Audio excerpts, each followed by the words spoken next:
नमस्कार शेतकरी बंधूंनो.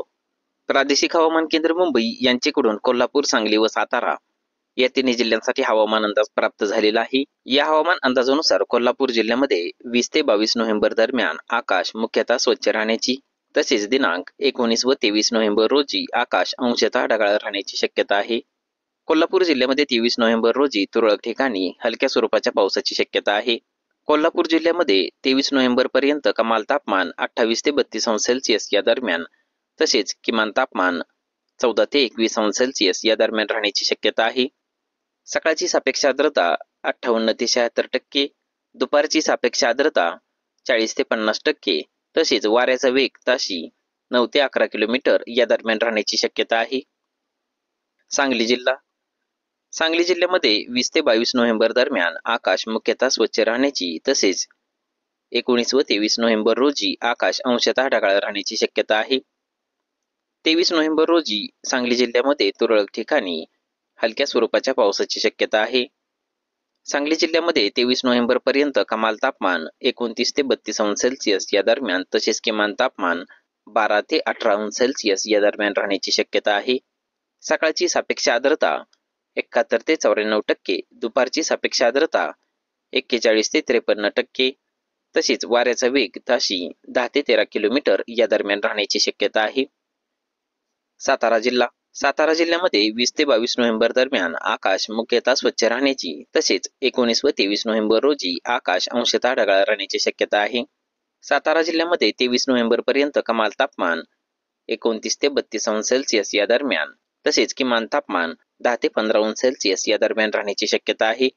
सकाळची सापेक्ष आर्द्रता 67 ते 88%, दुपारची सापेक्ष आर्द्रता 46 ते 56%, तसेच वाऱ्याचा वेग ताशी 6 ते 8 किलोमीटर या दरम्यान राहण्याची शक्यता आहे.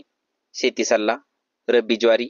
किमान तापमान 15 अंश सेल्सिअस पेक्षा कमी झालेले असल्यामुळे वाढीच्या अवस्थेत असलेल्या ज्वारी पिकावर मावा किडीचा प्रादुर्भाव दिसून येत आहे.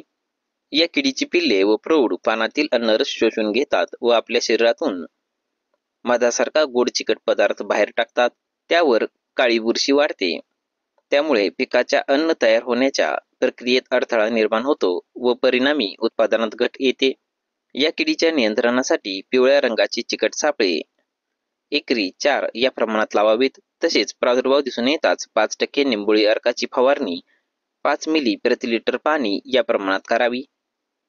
आंबा. मागील आठवड्यामध्ये अंशतः ढगाळ व जास्त आर्द्रतायुक्त हवामान असल्यामुळे काही ठिकाणी आंब्यामध्ये नवीन पालवीवर तुडतुडे या किडीचा प्रादुर्भाव दिसून येत आहे. प्रादुर्भाव दिसून येताच नियंत्रणासाठी आंबा फळझाडावर इमिडाक्लोप्रिड 17.8 SL 3 मिली किंवा लॅम्बडासायहॅलोथ्रिन 5% EC 10 मिली प्रति 10 लिटर पाण्यात मिसळून फवारणी करावी. मिरची.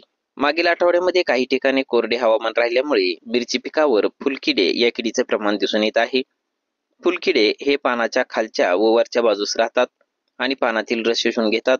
त्यामुळे पानाच्या कडा वरील बाजूस वळतात, पाने लहान होतात. यालाच आपण बोकड्या किंवा चुरडा मुरडा असे म्हणतो.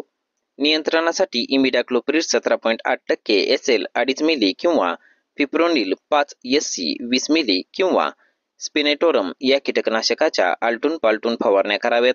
शेतामध्ये निळे चिकट सापळे एकरी 20 ते 25 या प्रमाणात वापरावेत. कोल्हापूर, सांगली व सातारा या तिन्ही जिल्ह्यांमध्ये 19 व 20 नोव्हेंबर रोजी किमान तापमानामध्ये घट होण्याची शक्यता असल्याने शेतकरी बांधवांनी स्वतःची व आपल्या पशुधनाची काळजी घ्यावी. धन्यवाद.